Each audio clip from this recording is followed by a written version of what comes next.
Hello student आज हम post fertilisation changes इसी के बारे में डिस्कस करेंगे।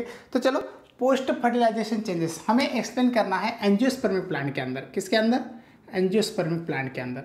स्टूडेंट, हम ज़्यादातर एंजियोस्पर्मिक प्लांट के बारे में डिस्कस करेंगे और एंजियोस्पर्मिक प्लांट के अंदर हमें पोस्ट फर्टिलाइजेशन चेंजेस एक्सप्लेन करना है। हमें पता है, हम जब फर्टिलाइजेशन प्रोसेस कंप्लीट कर रहे थे तो हमें इस तरह से कुछ स्ट्रक्चर वहाँ पर दिखाई दिया था, जिस स्ट्रक्चर को हम ओवरी कहते हैं। और जो ये स्ट्रक्चर है, it is the part of the female reproductive structure. जो फीमेल रिप्रोडक्टिव स्ट्रक्चर है उसी का ये पार्ट है। इसी स्ट्रक्चर को हमने सिचुएट किया था, यानी कि हमें स्टडी किया था एक स्ट्रक्चर के ऊपर जिसे हम थैलेमस कहते हैं। स्टूडेंट, थैलेमस के ऊपर हमें सोलन पार्ट दिखाई दे रहा है। इसी पार्ट को हम ओवरी कहेंगे। क्या कहेंगे?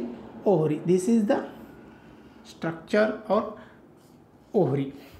कौन सा स्ट्रक्चर है? ये ओवरी का स्ट्रक्चर है स्टूडेंट। उसके बाद हम इसी स्ट्रक्चर को कंप्लीट करते हैं। ओवरी के अंदर हमें कुछ अलग सा स्ट्रक्चर दिखाई देगा, जिस स्ट्रक्चर को हम एक अलग नाम से जानते हैं, जैसा कि जो स्ट्रक्चर प्लासेंटा के थ्रू, यानी कि ओवरी के प्लासेंटल सेल के थ्रू अटैच है ओवरी के वॉल को। इसी तरह से स्ट्रक्चर है और इसी स्ट्रक्चर को हम ओव्यूल कहते हैं। क्या कहते हैं? ओव्यूल। इसी तरह का स्ट्रक्चर हमें वहाँ पर दिखाई दिया। ठीक है, this is the part of ovule और this is the structure of ovule. इस तरह का स्ट्रक्चर हमें दिखाई दिया। स्टूडेंट, इसी स्ट्रक्चर के अंदर हमें आउटर इंटेगुमेंट, उसके बाद इनर इंटेगुमेंट, यहीं पर भी आउटर इंटेगुमेंट्स, उसके बाद इनर इंटेगुमेंट, इसी तरह का स्ट्रक्चर हमें दिखाई दिया। इसी को हम लेबलिंग करते हैं, जैसा कि इंटेगुमेंट,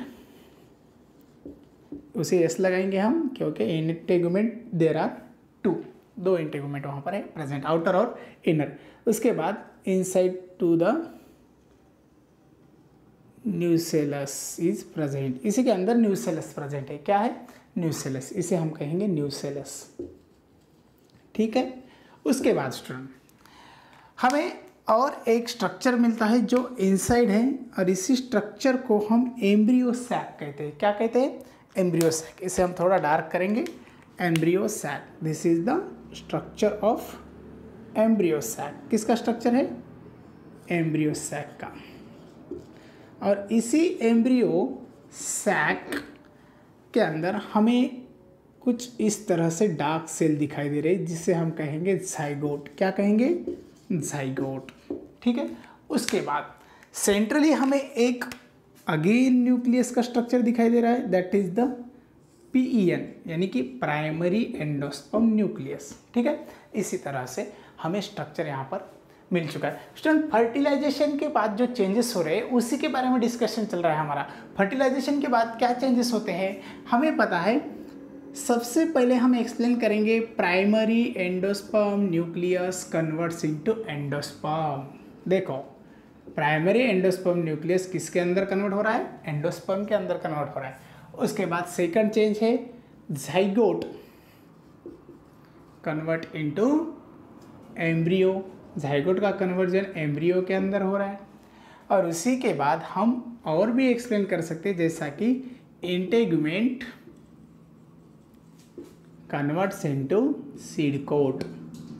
इसी तरह से कुछ इंपॉर्टेंट एक्स्ट्रा इंफॉर्मेशन भी हम यहाँ पर ले सकते हैं। उसके बाद और भी इंफॉर्मेशन हम वहाँ पर ले सकते हैं, जैसा fourth one, ovary converts into fruit. Ovary fruit के अंदर कन्वर्ट हो जाएगी। और fifth one, ovule. Ovule convert हो जाएगा किसके अंदर? सीड के अंदर। तो चलो, इसी तरह से कुछ इंपॉर्टेंट इंफॉर्मेशन हमें लेना है। स्टूडेंट, यहाँ पर देखो, सबसे पहले हमें पता है एंजियोस्पर्मिक प्लांट की ओवरी है, उसी के अंदर ओव्यूल प्रेजेंट है। ओव्यूल के पार्ट को हमने डिस्कस किया था, जैसा कि ओव्यूल का जो स्ट्रक्चर यहाँ पर दिखाई दे रहा है, आउटर स्ट्रक्चर, जिसे हम इंटेगुमेंट्स कहते हैं। इंटेगुमेंट्स दो रहने की वजह से हम एंजियोस्पर्मिक ओव्यूल को बाइटेगमिक ओव्यूल भी कह सकते हैं। उसके बाद हमें न्यूसेलर सेल दिखाई दे रहे हैं, यानी कि उसे हम न्यूसेलस सेल कहते हैं और न्यूसेलस बॉडी कहते हैं। इसी न्यूसेलस बॉडी के अंदर न्यूट्रिटिव सेल प्रेजेंट है। उसके बाद एम्ब्रियो सैक है। एम्ब्रियो सैक के अंदर हमें इंपॉर्टेंट स्ट्रक्चर एक्सप्लेन करना है, जैसा कि पहला स्ट्रक्चर है जिसे हम कहेंगे एंडोस्पर्म और जो दूसरा है उसे हम कहेंगे एम्ब्रियो। तो चलो आगे बढ़ते हैं स्टूडेंट। हम एंडोस्पर्म फॉर्मेशन के बारे में फर्स्ट टाइम एक्सप्लेन करेंगे, जैसा कि हमारा फर्स्ट पॉइंट है एंडोस्पर्म फॉर्मेशन। एंडोस्पर्म फॉर्मेशन, इसी एंडोस्पर्म फॉर्मेशन को हम एक्सप्लेन करेंगे। एंडोस्पर्म फॉर्मेशन यानी क्या student? Endosperm it is a nutritive cell mass. क्या है एंडोस्पर्म? न्यूट्रिटिव सेल मास, जो न्यूट्रिटिव सेल का मास है, जिसका बेसिक वर्क है न्यूट्रिशन प्रोवाइड करना। क्या करना? न्यूट्रिशन प्रोवाइड करना। किसे न्यूट्रिशन प्रोवाइड करना? Nutrition provide to developing embryo. Developing embryo को न्यूट्रिशन प्रोवाइड करना है। ठीक है स्टूडेंट, हमें एक्सप्लेन करना है 3 डिफरेंट टाइप्स के एंडोस्पर्म। हम यहाँ पर 3 डिफरेंट टाइप के एंडोस्पर्म एक्सप्लेन कर सकते हैं। जैसा कि फर्स्ट एंडोस्पर्म है जिसे हम कहेंगे प्री न्यूक्लियर एंडोस्पर्म। क्या कहेंगे? Pre nuclear endosperm. ठीक है, प्री न्यूक्लियर एंडोस्पर्म। क्या एक्सप्लेन कर रहे हैं हम? Pre nuclear endosperm. और इसी का बेस्ट एग्जांपल हम ले सकते हैं कोकोनट वाटर। कोकोनट वाटर, इसी के अंदर जो न्यूक्लियस दिखाई देंगे वो सभी न्यूक्लियस फ्री रहेगी, यानी कि उसे हम कहेंगे pre nuclear endosperm. Student, primary endosperm cell है जिसे हम PEN कहते हैं। क्या कहते हैं? PEN। PEN first undergoes to the karyokinesis. क्या होता है? कैरियोकाइनेसिस होता है। कैरियोकाइनेसिस यानी कि डिवीजन ऑफ न्यूक्लियस। कैरियो यानी कि न्यूक्लियस और the division of nucleus known as karyokinesis. यहाँ पर फर्स्ट डिवीजन हो जाएगा PEN के अंदर, जो PEN 3N है, यानी कि उसे हम ट्रिप्लॉइड न्यूक्लियस कहते हैं। उसी का डिवीजन हो जाएगा और यहाँ पर प्रोड्यूस हो जाएगा इसी तरह से प्री न्यूक्लियर स्ट्रक्चर, जिसे हम कहेंगे प्री न्यूक्लियर एंडोस्पर्म। क्या कहेंगे हम? Pre nuclear endosperm. बहुत आसान टर्म है स्टूडेंट, एंडोस्पर्म। एग्जाम्पल एग्जाम में पूछे वाला है। ठीक है, उसके बाद सेकंड टाइप है जिसे हम कहते हैं प्री न्यूक्लियर तो हो गया, जिसे हम कहेंगे सेलुलर एंडोस्पर्म। क्या कहेंगे हम? Second, that is the cellular endosperm.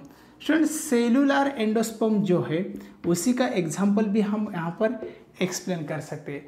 Cellular endosperm का एग्जाम्पल क्या है? सेलुलर एंडोस्पर्म का एग्जाम्पल हम यहाँ पर कोकोनट यूज़ करते हैं। अभी यहाँ पर कंफ्यूज नहीं होना।